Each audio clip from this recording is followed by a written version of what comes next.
நண்பர்களே, இன்னைக்கு நம்ம பேச போகிற டாபிக் ரொம்ப ஸ்வீட்டானது, அதே சமயம் ரொம்ப ஆச்சரியமானது. பிப்ரவரி 14 வந்துட்டாலே போதும், நம்ம காதலை சொல்கிறோமோ இல்லையோ கண்டிப்பாக கையில் ஒரு டெய்ரி மில்க் சாக்லேட்டோட தான் சுற்றுவோம்.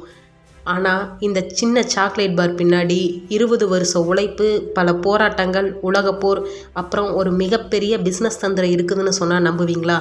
இன்றைக்கி நம்ம இந்த வீடியோவில் 1824 ஒரு சின்ன டீ கடையில் ஆரம்பித்த இந்த டெய்ரி மில்க் இன்றைக்கி 2026 எப்படி வருஷத்துக்கு 28,000 கோடி ரூபாய் பிஸ்னஸ் பண்ணுற ஒரு ராஜாவாக மாறுச்சு அப்படிங்கிற முழு பயோடேட்டாவையும் பார்க்க போகிறோம்.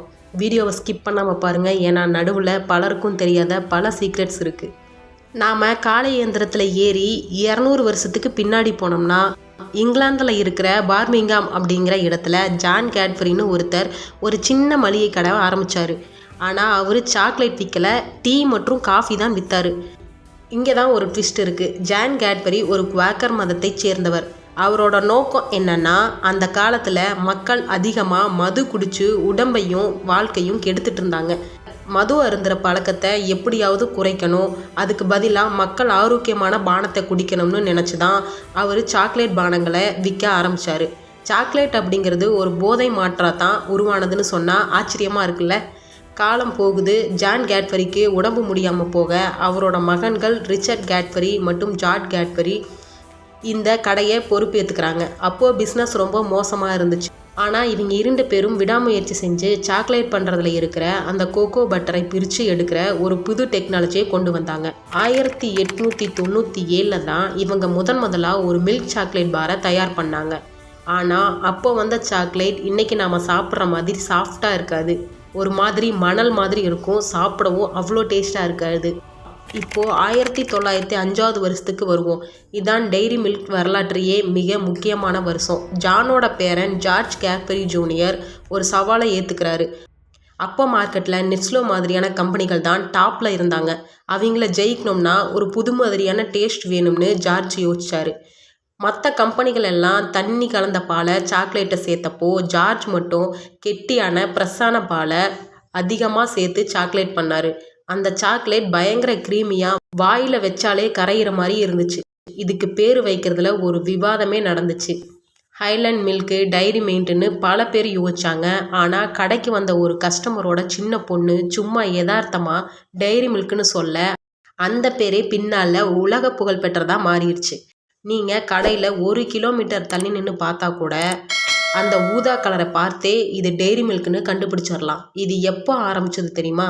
1915 விக்டோரியா மகாராணிக்கு பர்பிள் கலர்னால் ரொம்ப பிடிக்குமா.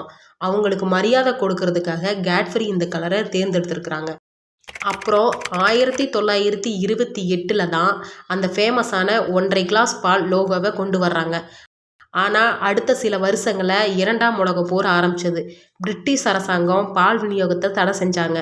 பால் இல்லாமல் டெய்ரி மில்க் பண்ண முடியாதுன்னு கேட்பரி நிறுவனம் அடம் பிடிச்சி கொஞ்ச காலம் தயாரிப்பையே நிறுத்திட்டாங்க. அந்த நேரத்தில் ரேஷன் சாக்லேட்னு வேற ஒரு சுமாரான சாக்லேட்டை தான் மக்கள் சாப்பிட்டாங்க. போர் முடிஞ்ச பிறகு தான் டெய்ரி மில்க் திரும்பவும் ராஜாவாக வந்து நின்றுச்சு. இந்தியாவுக்கு சுதந்திரம் கிடைச்ச அடுத்த வருஷமே 1948 வருஷமே கேட்பரி நம்ம நாட்டுக்குள்ளே வந்துட்டாங்க. ஆனால் ஆரம்பத்தில் இந்தியர்களுக்கு சாக்லேட் மேலே அவ்வளோ ஆர்வம் இருந்ததில்லை. இது வெறும் குழந்தைகளுக்கு மட்டும்தான்னு நினச்சாங்க. ஆனால் 90களில் ஒரு மேஜிக் நடந்துச்சு. 1994 அஸ்லி ஸ்வா ஜிண்டகிகா அப்படின்னு ஒரு விளம்பரம் வந்துச்சு. ஒரு விஷயம் இதில் ஹிந்தியில் இருக்குது, எனக்கு ஹிந்தி தெரியாது. ஸோ அதை நான் தப்பாக ப்ரொனன்சியேஷன் பண்ணியிருந்தேன்னா மன்னிச்சுக்குங்க. இப்போ கதைக்குள்ள வருவோம்.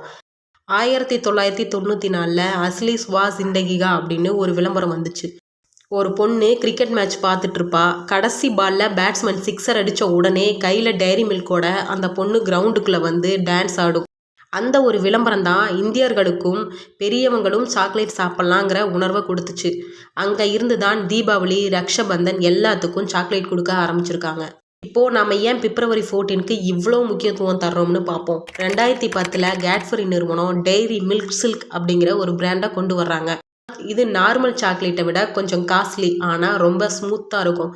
கேட்பரி ஒரு விஷயத்தை கவனிச்சாங்க. லவ் பண்ணுற பசங்க கிட்ட போய் உன் காதலை சொல்ல வார்த்தையே வேணாம், இந்த சில்க் சாக்லேட்டை கூட போதும்னு விளம்பரம் பண்ணாங்க. சே இட் வித் சில்க் அப்படிங்கிற ஒரு வாசகம் இன்னைக்கு பிப்ரவரி 14 சாக்லேட் தினமாக மாற்றிருச்சு. காதலர்கள் மட்டும் இல்லாமல் சிங்கிளாக இருக்கிறவங்களுக்காகவும் 5 ஸ்டார் மூலமாக வேறு லெவல் மார்க்கெட்டிங் பண்ணி யாரையுமே விடாமல் பிஸ்னஸ் பண்ணிட்டாங்க. இப்போது 2026 நிலைமை என்ன தெரியுமா?